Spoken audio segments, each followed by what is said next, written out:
Everyone, this is Aarti and welcome to SR education online classes. Guys, आज की class में हम लोग जो डिस्कस करने वाले हैं वो हम लोग अपने इंग्लिश के सब्जेक्ट को स्टार्ट करेंगे। और आपका जो DSSB का एग्जाम है, इसमें जो भी टॉपिक इंक्लूड किए गए हैं आपके इंग्लिश सब्जेक्ट में, वो हम सभी कंप्लीट करेंगे इस क्लासेस के अंदर। और जितनी भी आपकी इंग्लिश की क्लासेस चलेगी DSSB के लिए, वो सारी आपकी इंपॉर्टेंट रहेगी। और इसमें हम लोग कंप्लीट सिलेबस को डिस्कस करेंगे, कंप्लीट टॉपिक भी डिस्कस करेंगे। और आपको ये भी याद रखना है कि जो आपका DSSB का एग्जाम होता है, ये 2 पार्ट में डिवाइड होता है। पेपर जो फर्स्ट होता है वो सभी के लिए कॉमन पेपर होता है, चाहे आप PRT की तैयारी कर रहे हैं, TGT की तैयारी कर रहे हैं या PGT की तैयारी कर रहे हैं। और आपका जो पेपर फर्स्ट होता है कॉमन पेपर, वो 100 नंबर का होता है। और इसमें जो सभी सब्जेक्ट होते हैं, जैसे हिंदी हो गया, आपका मैथ्स हो गया, इंग्लिश हो गई, रीजनिंग हो गई, GS हो गई, जिसमें करेंट अफेयर भी इंक्लूड होते हैं।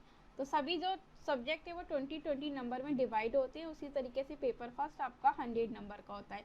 वहीं अगर हम पेपर सेकंड की बात करें, वो आपके स्पेसिफिक सब्जेक्ट के अकॉर्डिंग होता है, जिस भी सब्जेक्ट के आप टीचर बनने वाले हैं। तो वो पेपर भी आपका 100 नंबर का होता है। और दोनों एग्जाम में आपको 40% नंबर लाना ज़रूरी होता है, पार्ट 1 में भी और पार्ट सेकंड में भी। जब आपके 40% नंबर आते हैं, तभी आपका जो एग्ज़ाम है वो क्वालिफाई माना जाता है।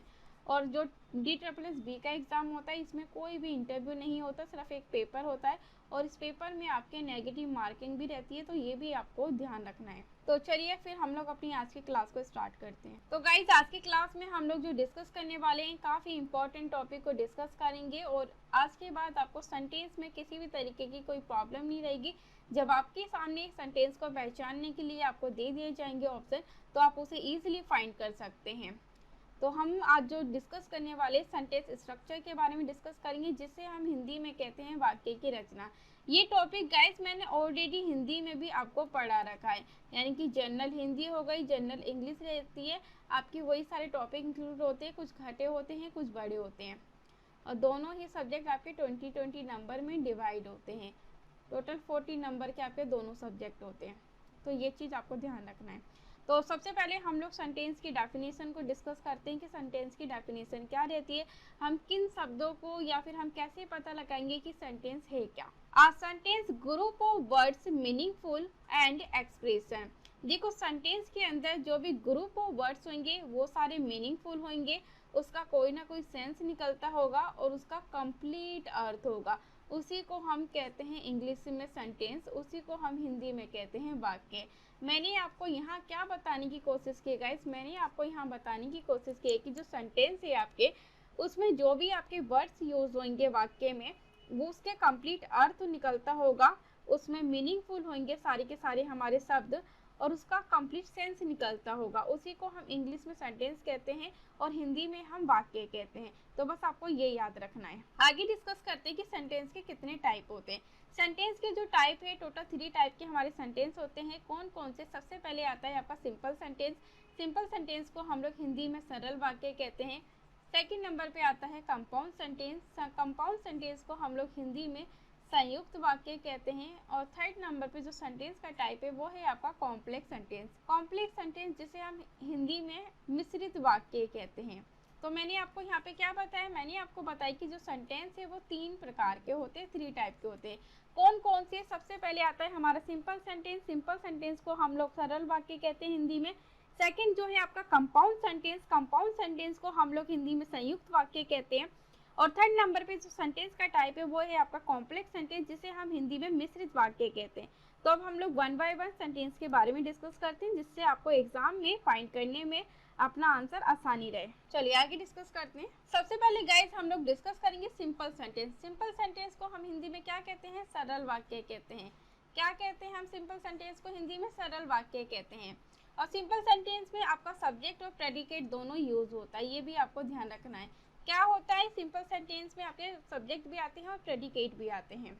आगे डिस्कस करते हैं। सिंपल सेंटेंस के अंदर आपका जो सब्जेक्ट होता है वो एक रहता है और जो वर्ब का यूज होता है वो भी एक होती है, और इसके कंप्लीट अर्थ होते हैं, ये दोनों आपके मीनिंगफुल होते हैं। क्या मैंने यहाँ बताया आपको, जो सिंपल सेंटेंस के अंदर जो सब्जेक्ट है वो भी आपका एक आएगा और जो वर्ब है वो भी आपकी एक आती है, मगर इसका कंप्लीट अर्थ होता है, इसमें सेंस निकलती है और ये मीनिंगफुल होते हैं। उसी को हम सिंपल सेंटेंस कहते हैं। अगर आपको तब भी पता ना चले कि सिंपल सेंटेंस क्या है, जिसके अंदर एक क्लोज आती है उसे हम सिंपल सेंटेंस कहते हैं। अब आप कहोगे कि मैम ये क्लोज क्या होती है? देखो, क्लोज होती है सब्जेक्ट और वर्ब के कॉम्बिनेशन को हम लोग क्लोज कहते हैं। क्या होता है? क्लोज होती है जो सब्जेक्ट और वर्ब के कॉम्बिनेशन होते हैं उसे हम क्लोज कहते हैं। तो वही बताया मैंने आपको कि सिंपल सेंटेंस के अंदर एक क्लोज का यूज होगा, उसी को हम लोग सिंपल सेंटेंस कहते हैं।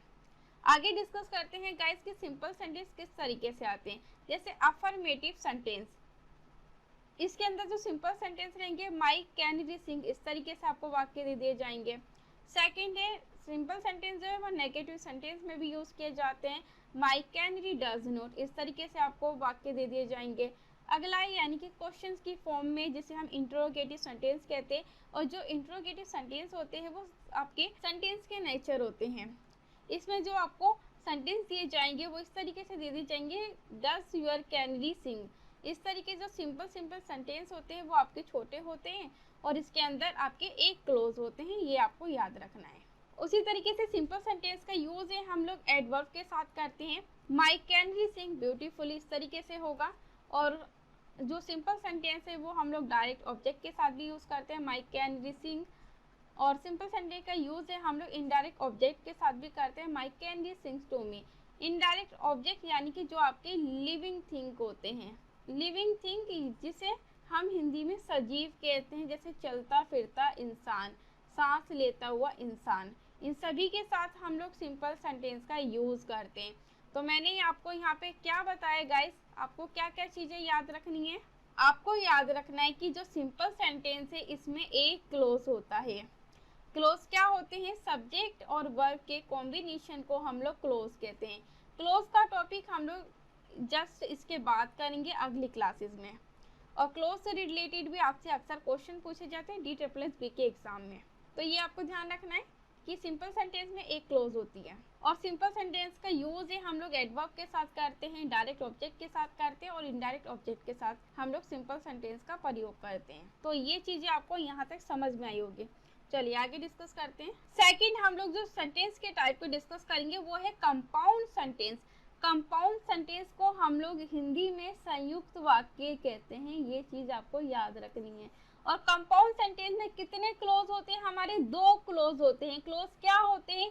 सब्जेक्ट और वर्ब के कॉम्बिनेशन को हम लोग क्लोज कहते हैं। चलिए कंपाउंड सेंटेंस की हम लोग डेफिनेशन को डिस्कस करते हैं। A compound sentence consists of two independent clauses joined together by a comma and a coordinating conjunction। देखो कंपाउंड सेंटेंस का अगर आपको पता लगाना है तो इसमें दो इंडिपेंडेंट क्लोजेस होते हैं। इंडिपेंडेंट क्लोजेस वो होती है जो किसी पे डिपेंड नहीं होती, खुद का कंप्लीट अर्थ होता है, खुद की कंप्लीट सेंस होती है, उसी को हम लोग इंडिपेंडेंट क्लोजेस कहते हैं।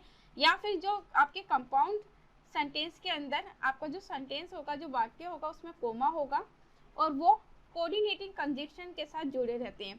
जैसे कंपाउंड सेंटेंस को पहचानने की ट्रिक है कि आपका जो कंपाउंड सेंटेंस है गाइस वो आपका फैन वॉइस से जुड़ा होगा। फैन वॉइस जैसे F से आपका फोर हो गया, और A से आपका एंड हो गया, N से आपका नोर हो गया, B से आपका वट हो गया, O से आपका और हो गया, Y से आपका येट हो गया और S से आपका सो हो गया।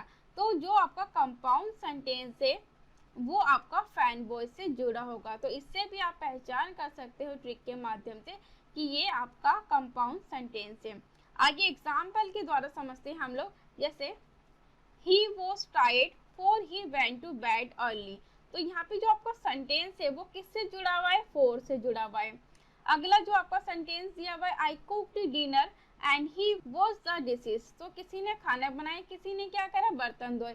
तो यहाँ पे जो भी दोनों आपके क्लोजेस हैं, जो सेंटेंस है वो आपके एंड से जुड़े हुए हैं। उसी तरीके से अगला जो सेंटेंस दिया है jenny has a red car but जिल हैज अ ब्लू कार, यानी कि जेनी के पास तो लाल कलर की गाड़ी है, रेड कलर की कार है, और जिल के पास ब्लू कलर की कार है। और यहाँ पे जो दोनों क्लोजेस है वो किससे जुड़े हुए हैं? वर्ड से जुड़े हुए हैं। तो इस तरीके से आप पहचान कर सकते हो कि ये आपका कंपाउंड सेंटेंस है।